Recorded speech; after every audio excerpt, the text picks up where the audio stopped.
Hello, friends. So today is presentation day for me. I've taken a little bit of longer time getting ready because I'm trying to relax. I feel like I got this. I know what I'm doing. And she's like, I know what I'm doing, unless she messes up. But yeah, I'm almost done getting ready.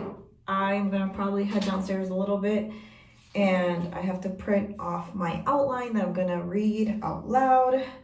Let's see, I don't think I can show my whole outfit if I have the phone down, but it's a matching set. My boots are right there, and this is the outfit that I like to call my little Jackie O outfit. That's what it reminds me of. So I'm gonna head to the other bathroom because I think that's where I left. No, I left my lipstick right here, the one that I want to use. So yeah, that's pretty much another thing. My clothes, I was trying to pack as much as I could in the right place, so I'm not gonna be scrambling for clothes tomorrow. I'm trying to get that ready because tonight we have a big dinner with everybody, so I want to have that done and ready to go. But I asked Courtney, who is the social media for the Phi Alpha Theta, if she could record me. So hopefully she can record me while I do my presentation, and you'll be able to watch that. So yeah, I will probably head downstairs and see a few of the staff members. So you probably just saw my presentation because I edited it. Yeah, there's a microwave right there. If only you knew what the fuck I just went through before I did the presentation. We went to go get food. We waited 48 minutes. The food wasn't coming. I had 15 minutes to get back.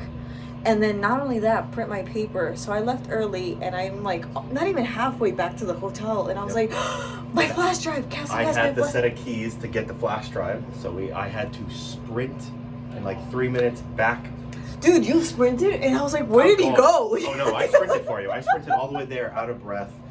Sprinted up to the room, unlocked it. Courtney and Dylan are sitting there, and I'm like, I hand them the flash drive. I say, email this to the front desk.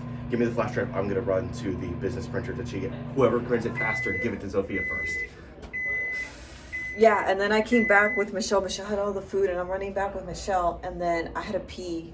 I heard that I had to pee. You had to go to the bathroom first. So I peed, and then I peed, ran upstairs, took off my scarf, and took off my other jacket, ran upstairs.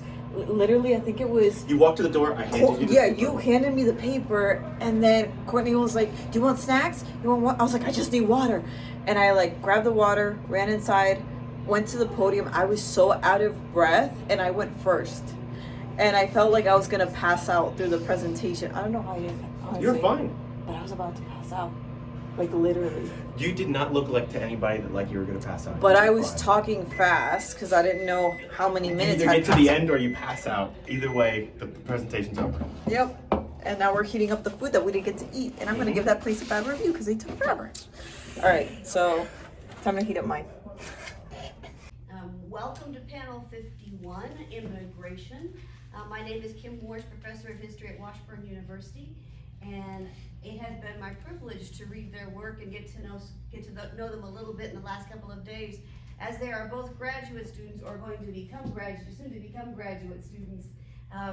Their work is particularly interesting as it is a foundation for things to come.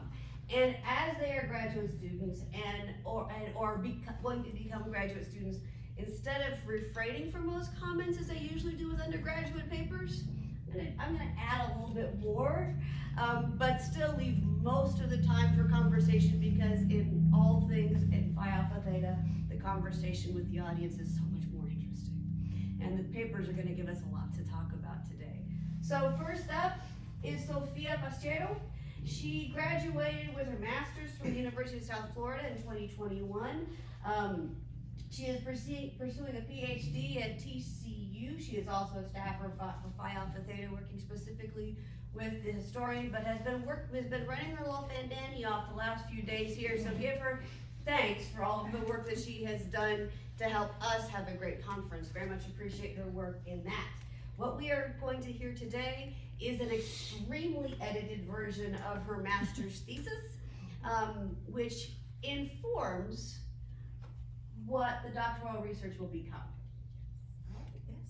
So with that, the DREAM Act and DACA, A History of Immigrant Children. Hello, everyone. So my master thesis was called the DREAM Act and DACA, History of Immigrant Children. So a few historians have told the history of immigration in the United States, such as Oscar Hamlin, Bethany Williams, Ronald Takaki, but for today's conversation, I'll just be focusing on two conversants. My first is historian Erica Lee. Her book, America for Americans, A History of Xenophobia in the United States, argued that throughout centuries, US citizens labeled immigrants as threats because they viewed them as poor, criminals, brought disease, had dangerous political ideals, took Americans' jobs, would not assimilate, and they would impose their cultures on Americans. And for these reasons, the United States passed many discriminatory immigration laws. Historian Lee does not focus on immigrant children or give on the immigrant children experience in her book. Another great scholar is Michael Livius, and his book, Perchance to Dream, A Legal and Political History on the DREAM Act and DACA, he argues that the first obstacle undocumented immigrants face is attending higher education. And I agree on this obstacle, but I don't agree that it's the first obstacle. His book does not give DACA individuals' perspective or the human aspect. He examines more immigration laws and on higher education in all 50 states. So my research is contributing by giving the history of immigrant children.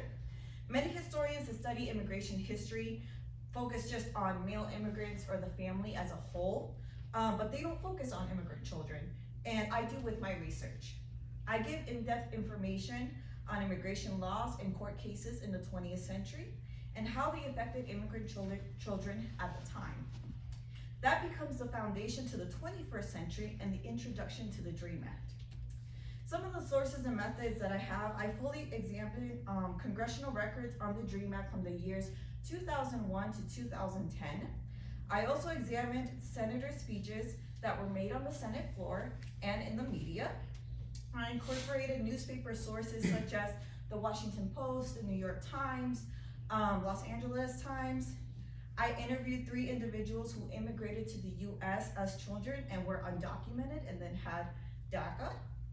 The interviews showed the human aspect of what it's like being a child immigrating, being undocumented in the United States and receiving DACA. My participants lived in Florida for most of their lives, and my research focuses a lot on the state of Florida. This is also an autoethnography. Many historians do not talk about their personal experiences when writing history, and I felt that it was important to talk about my own experience and making connections with my participants' experiences. So a few of my arguments, my main argument is that politicians create immigrants as scapegoats in order to avoid the social and political and economic issues that are affecting people on both sides of the border. They divert attention in order not to deal with the real problems.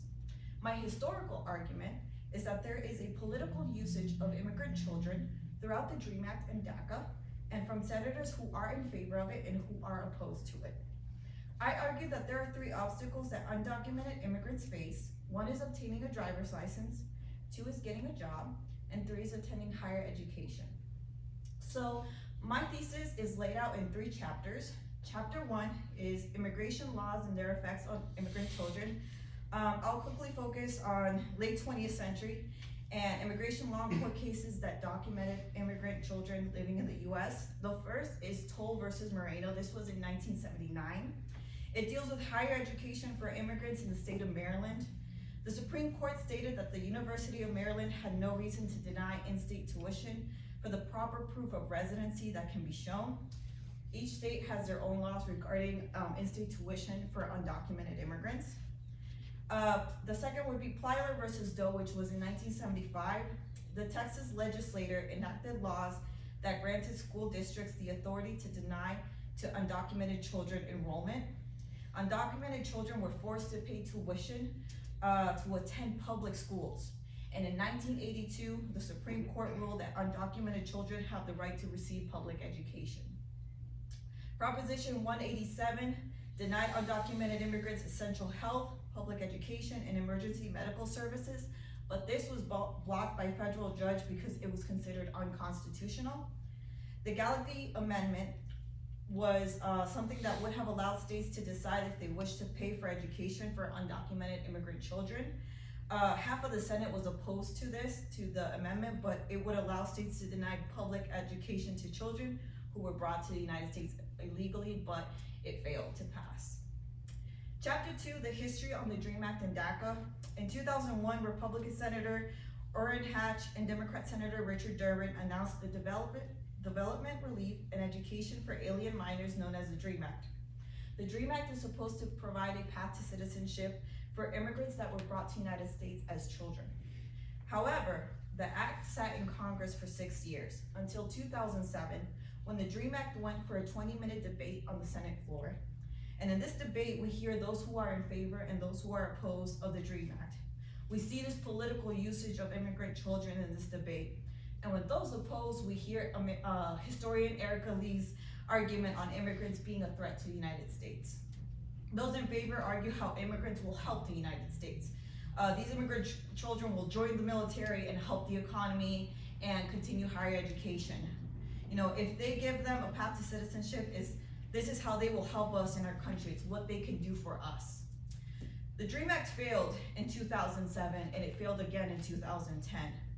And in 2012, on the 40th anniversary of Plyler versus Doe, President Barack Obama announced a deferred action for childhood arrivals known as DACA. And this was supposed to be a temporary until a better solution like the DREAM Act would pass in Congress. However, September 5th of 2017, Attorney General Jeff Sessions announced the rescinding of the DACA program. And in his speech, we can hear the same rhetoric that historian Erica Lee points out, that they're taking our jobs. While we hear about politicians working on immigration reforms, the personal stories of immigrants gets lost under the whole political conversations. And in the following chapter, we meet 3 individuals who immigrated to the US in 2001 as children. They grew up in this country, went to public schools, worked odd jobs, and some attended higher education. And we will view the hardships that they face concerning their status in this country. So chapter 3 is a history of immigrant children. I interviewed 3 individuals that immigrated to the US in 2001. 3 are from Argentina, 1 is from Mexico.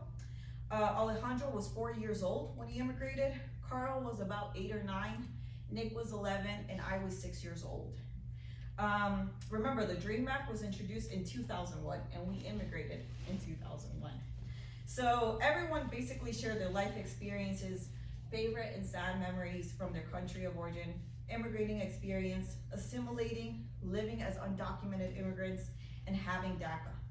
And one of the most important questions that I asked everybody was if they made the decision to immigrate, and everyone responded no. Their parents made that decision. Carl gave a detailed explanation of why his parents immigrated. In Argentina, Carl's older brother started a bakery business, took a loan from the bank, and Carl's father signed on the loan. The business failed, and in Argentina, the bank will send people to find whoever signed the loan and collect from them. They will go into their homes and take things in order to pay off the loan. Carl's dad moved everything from the living room into a storage. The living room was completely empty in 1999 to 2000. And shortly after, Carl's dad had a heart attack. He was the main provider in the family, and there were 8 kids.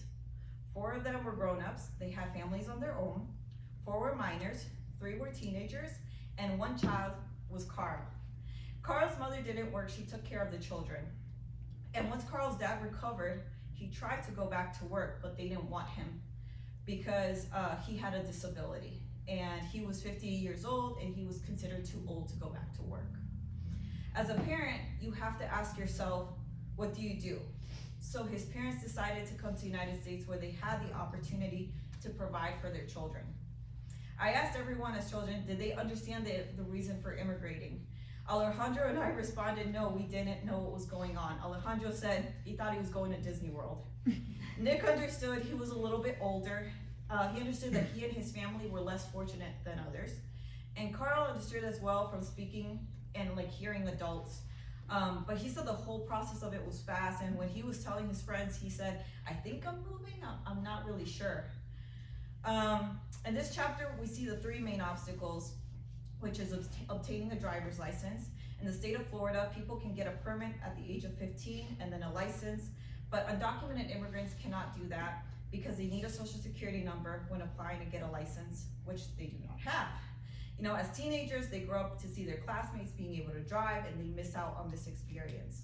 Second is getting a job. In high school, individuals are trying to get after school jobs and they can't get certain jobs because they don't have that social security number. 3 is attending higher education. Once these immigrant children graduate high school, they want to attend higher ed. However, certain states have laws regarding tuition fees for undocumented immigrants.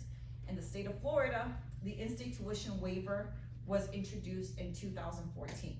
So that was before that, undocumented immigrants and DACA recipients had to pay out-of-state tuition fees, which was double the amount of money. So to conclude, in the 20th century, there were no immigration reforms in the United States that helped immigrant children become permanent residents or US citizens. From 2001 to 2020, many senators have worked hard to try to pass a comprehensive immigration reform to help immigrant children. However, it has been very unsuccessful, and there are many senators trying to block this immigration reform. Throughout the 21st century, there is a political usage of immigrant children and the political debate on the DREAM Act and DACA. Chapter 2, senators showed that they are in favor of their own. Many came to the US as young children, no longer able to speak their first language and do not remember much of their home countries. This is one of the many reasons that senators are in favor and argue for the DREAM Act and that it should be passed. So these immigrants can become members of society. These immigrants will join the military, continue their education, and they will contribute to the US. Senators that are opposed to the DREAM Act argue that passing the immigration reform would be rewarding illegal immigration. Again, in this chapter, all 3 participants do not consider coming to the United States as illegal. When asked why did they immigrate, all 4 stated their parents made that decision because they wanted to provide for their families and did not have the opportunity to do this in their own countries. I argue obtaining a license, getting a job, and attending higher ed is not something that can be achieved because there are laws in each state that have their own criteria on immigrants and applying for all 3. As mentioned in chapter 1, there is no unified system, especially applying to higher education. Certain states have their own laws regarding state tuition fees for undocumented immigrants or DACA recipients.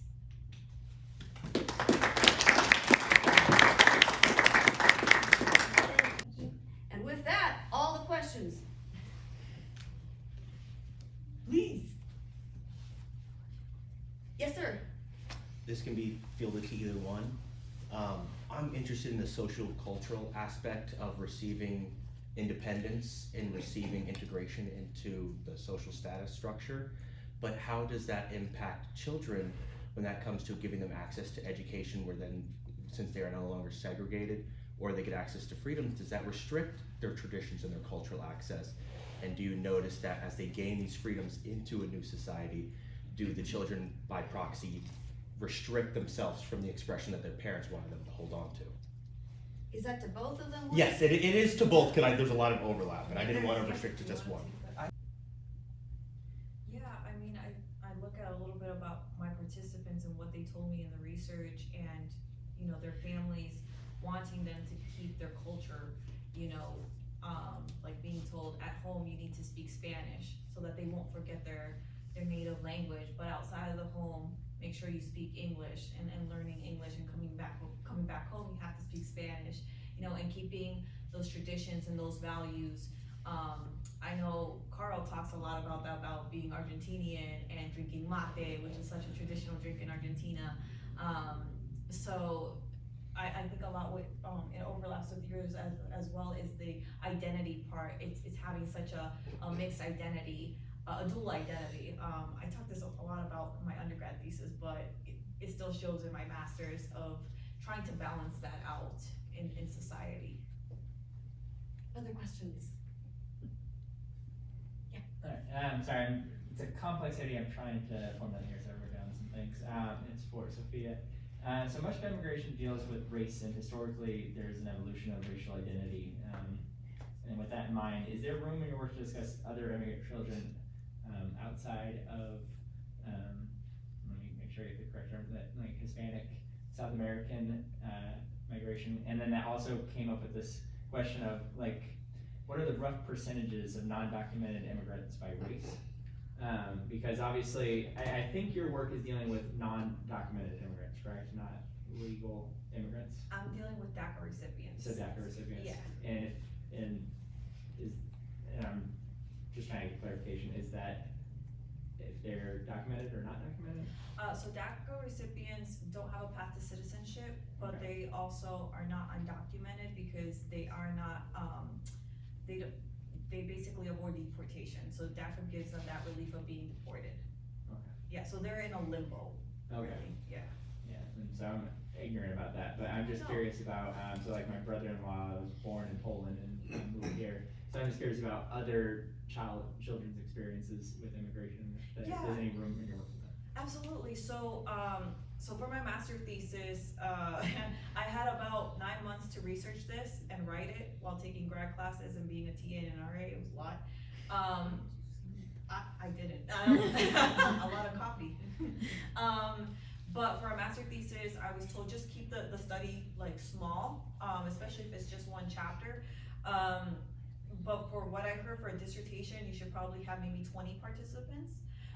It varies, but for my research, so my master thesis, I grabbed participants from my undergrad thesis that I had interviewed in the past, and I said, could you come back for my master's, and I'm asking you completely different questions for this research, and they agreed to come back. And like I said, including myself, 3 of us are from Argentina, 1 is from Mexico, and I wish I could have gotten a little bit more from Latin America. And when I published my undergrad thesis, I did get this question asked a lot, and you touched on it greatly, is why don't you have anybody from DACA that's from Asia? Because there are people who have DACA that are from Asia, and I just haven't met anybody. But I said for that particular research, I'm just focusing on Latin America because you could open it up even more broad, and then your research would be more than 130 pages of what I wrote. So. Yeah, absolutely. But great question, thank you. I think some of the questions are universal regardless of where the immigrant child is coming from. Right. Yeah, I mean, I want to commend both of these authors on their really fantastic, really fascinating papers. I have a question for you, Sophia. You mentioned a minute ago that these children are in limbo, and so I wonder what it was like to work, they're not children now, but what it was like to work with them, and if there were any nerves in going through the interview process with you because they are in a legal limbo state. Were they forthcoming? Did they want to talk to you? Were there some nerves about what they were going to share? These types of things. Such a great question. So I had so much fun, asking these people if they would be part of my research, and everybody was just absolutely. The thing with my research is I gave everybody pseudonyms.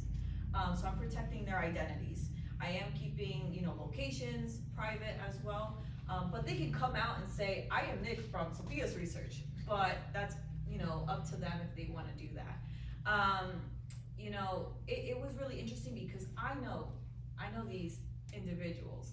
But when I sat down with them for an hour, a little over an hour, and interviewed them and asked them these certain questions, I was kind of shocked by some of the responses because I thought I knew them. But there were personal things that I didn't know, and certain feelings that they had. And I remember one particular Nick, I went home and I cried. I was like, oh, I couldn't, his interview got to me. But it was just, I love interviewing, but also I know some people hate transcribing because that takes double and triple the amount of time because you have to get every word correct. I love transcribing. I'm that one historian that's the odd one. But yeah, every interview was completely different. Alejandro is very comical. He's very funny, very hilarious. We were at a bar, doing the interview, and then he gets to the tape recorder. He's like, and we're ordering drinks. And I was like, oh, I love that. This is gonna be used in an archive one day. And then we have Nick, who he has no filter at all, and he will say it like it is, and you're like, okay, you know, we'll leave it in the research. And then Carl is such an intellectual person that it's amazing to talk with him. So they all have their different personalities, and I love that about them and having them in my research. And then you have me, and I love that some people have read it and they're like, oh, I love Nick because he has no filter, or I love, you know, Alejandro because he's so funny. I'm like, but nobody says anything about me. So yeah. Thank you very much. Thank you. Thank you again for a fantastic